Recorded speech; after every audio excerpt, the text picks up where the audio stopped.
बड़ा वो नहीं है जिसके पास संपत्ति है, गाड़ी है, बंगले है। ना ना ना, बड़ा वो नहीं है। बड़ा वो है जिसके बगल में छोटा खड़ा हो जाए तो वो भी बड़ा हो जाए। ये हनुमान जी के अंदर कला है। महाराज जी, लंदन वाले महाराज जी बैठे, एक दिन हम गणेश जी पे विचार कर रहे थे। गणेश जी मोटे ताजे, लंबी सूंड, पेट भी बड़ा। हम विचार कर रहे थे, बताओ तो इनका इतना भारी शरीर और वाहन चूहा। विचार करो, देखो विचार करना, कभी विचार करना, इतना भारी शरीर, वाहन चूहा। तो हमें लगा कि आखिर इन्होंने वाहन चूहा क्यों बनाया। तब हमें समझ में आया, गणेश जी मोटा ताजा शरीर और देवताओं में भी प्रथम पूज्य, लेकिन इनका वाहन चूहा यही है क्योंकि वो सबसे छोटा है। और जो सबसे छोटे को भी अपने समान बना करके पूजन करा दे, वही इस दुनिया में प्रथम पूज्य कहा जाएगा। है? तो बड़ा वो नहीं है जिनके पास बड़े बड़े बंगले हैं। हमारे पास तो लोग आते हैं। हम पहली बार मुंबई गए, हम मुंबई गए, एक हमारे शिष्य रहते हैं जड़िया जी, बोले आप आइए। हम कहा चलो। मुंबई पहली बार गए 3-4 साल पहले। गांव के आदमी, हम अनपढ़ गवार बैठे जिनके कमरे में, मिलने वाली भीड़ लग गई। बागेश्वर महाराज आए, बागेश्वर महाराज आए, बड़े बड़े लोग आए मिलने। और परिचय कराने वाला भी इतना खतरनाक था, हमें आज भी याद है। वो परिचय ऐसे करवा, ये 500 करोड़ के आदमी है, ये 2500 करोड़ के आदमी, इनकी 5000 करोड़ की कंपनी। हम कहा बैठो बैठो। एक था 25,000 करोड़ का आदमी, मोटा ताजा, 340 kg का। हमने उसकी साइज देखी, छोटा बच्चा हाथी का नजर आया। हमने उसको गौर से देखा। वो बोला देख क्या रहे? हमने कहा यही देख रहे, 25,000 करोड़ में और 50 रुपया वाले में अंतर क्या है? बोले मतलब हम के कुछ नहीं, वो बाद में बताएंगे, मतलब तो कुछ होता ही नहीं है। हमने उससे कहा एक बात बताओ, सबके सामने पूछोगे कि अकेले में? अकेले। हमने सबको कहा, सिक्योरिटी वालों का, मुझे जाओ अकेले में बात करेंगे। अकेले में 25,000 करोड़ के आदमी हैं, अकेले में बात करेंगे। सब लोग बाहर हो गए। हमने पेन कागज लिया, जो हनुमान जी ने प्रेरणा दी, लिखा, ऐसे रोए लुगाइयों से बुरा, स्त्रियों से बुरा लगा रोने। बोले बेटा से हैरान बर्बाद। अरे हम कहीं डूब मरो चुल्लू भर पानी में। बोले क्यों? हमने कहा 25,000 करोड़ के होके लुगाइयों से बुरे आंसू डाल रहे। इधर देखो 500 वाले भी नहीं है, हंसी बंद करनी पड़ती, पेट फूल जाता है। बताओ क्या काम के? कई अमीर बनते हैं, भगवान करे बनना चाहिए, अमीर तो अमीर होते हैं, बनना चाहिए, कोई बात नहीं, भगवान करे खूब बनो। लेकिन विचारों की दुर्दशा बड़ी बुरी होती। डॉक्टर कहते तुम अमीर हो गए, दाल का पानी पियो, शुगर हो गई, अट्ट सट्ट खाओगे जल्दी टिकट कट जाएगी। इधर रोज रसगुल्ला खा रहे, दोनों टाइम गुजिया, चाय में भी 2 चम्मच एक्स्ट्रा। क्यों? क्योंकि अपन करोड़पति नहीं है, रोड़पति है। एक आदमी अभी हमें बीच में मिला, अरे महाराज तुम भी क्या कम थोड़ी हो? ऐसी बात है, तुम अमीरों की बहुत भांजते हो, क्या तुम भी कम थोड़ी हो? हमने कहा हम तो अपनी लुगाई के पति नहीं अभी तक हो पाए, और तुम करोड़पति की चुप रहो, तुम करोड़पति की बात कर रहे, आओ चुप रहो। वो चुप हो गया। फिर बाद में विनोद की बात हम आपको बताना चाहिए, अमीर बनना बुरा नहीं है इसका। अच्छा ऐसा भी मत समझना कि तुम लोग कल से ही दानी बन जाओ, कि गुरुजी ऐसा कह रहे थे तुम कल से ही दानी बन जाओ। और ये भारत बड़ा अद्भुत देश है। कथाओं में कहा जाता माया छोड़ दो लेकिन व्यासपीठ पे चढ़ा दो। भारत बड़ा अद्भुत देश है। हाँ, माया छोड़ने की प्रवचन सुनाए जाते हैं, माया लेने के लिए। देखना, बुरा ना मानना, ये हम ही बोल सकते हैं। माया छोड़ने के प्रवचन सुनाए जाते हैं, माया लेने के लिए। कितनी विचित्र बात है, क्या अद्भुत प्रवचन है। प्रवचन में सुनाए जाते माया बेकार है, लेकिन खुद का कुर्ता में 500 डाल नहीं यार। और तो और लड़ाई हो जाती कथावाचकों की, आरती वाला कौन ले गया?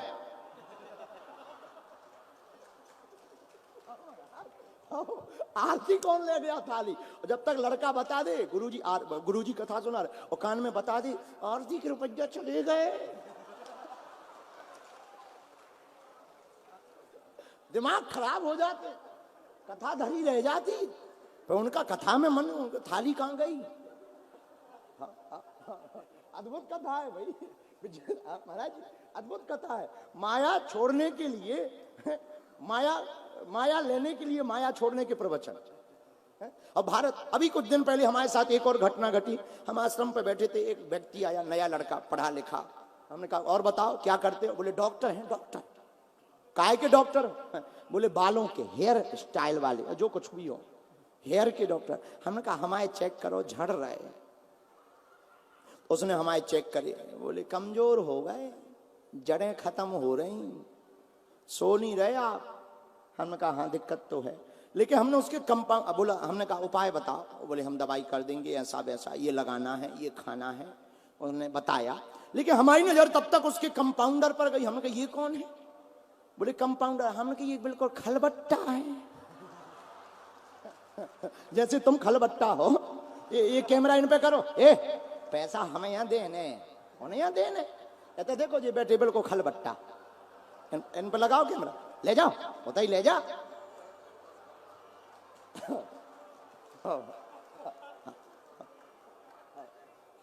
ये देखिए, ये दर्शन कीजिए, एक भी जमानत जब्त बचावे की लाइन नहीं है। ऐसे ही बिल्कुल कंपाउंडर था, बिल्कुल ऐसे ही कंपाउंडर। तो हमने पूछा ये कौन है? बोले कंपाउंडर है। हमने कहा एक काम करो, पहले इनके उगाओ, बाद में हमारे उगाना। अद्भुत भारत, अद्भुत लोग हैं यहाँ के, अद्भुत लोग हैं। एक ऐसे ही ऐड आता है टीवी पर ऐड आता है, एक बहन जी आती हैं, अमुक अमुक तेल लगाइए, काले घने लंबे बाल पाइए, उनका खुद का खसम गंजा है। बताओ भाई, अद्भुत है, कितनी अद्भुत बात है, कितनी विचित्र बात है। हमारे प्रियजनों, हम तुम्हें इन बातों के द्वारा बहुत संकेत रूप में, विनोद रूप में जरूर बता रहे हैं, पर हकीकत में हम ये बताना चाह रहे हैं कि हम लोग बुरा ना मानिएगा, हम लोग वो दिखना चाह रहे जो है नहीं, अपितु हमें वो होना चाहिए जो हम हैं। अमीर बनना धन से बड़ी बात नहीं है, दिल का अमीर और भक्ति का अमीर बनना बहुत बड़ी बात है। बोलो सीताराम, जोर से बोलो। इसीलिए प्रायः परमात्मा गरीबों को जल्दी मिल जाते हैं, क्योंकि अमीरों के कैप्सूल तो सुंदर हैं, दवाई नहीं है। इसीलिए मेरे प्रियजनों, हम बुरा ना मानना, हम किसी की बुराई नहीं करते, अमीरों के खिलाफ नहीं है, लेकिन हम आपसे प्रार्थना ये करना चाहते हैं, भगवान ने तुम्हें अमीर बनाया, ईश्वर करे तुम और खरबपति बनो, पर वो धन भी तुम्हारा काम काज के लिए नहीं, वो धन भी राम काज के लिए होना चाहिए। है?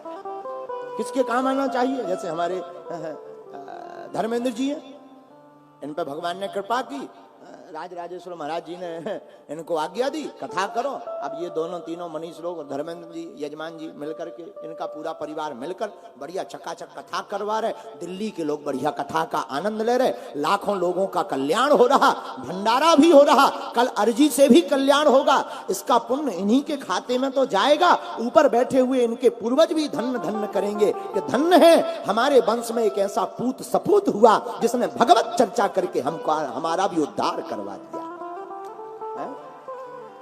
बोलो सीताराम, जोर से बोलो और जोर से बोलो। इसीलिए मेरे प्रियजनों, मेरे परिवार के सदस्यों, धन्य है हनुमान जी।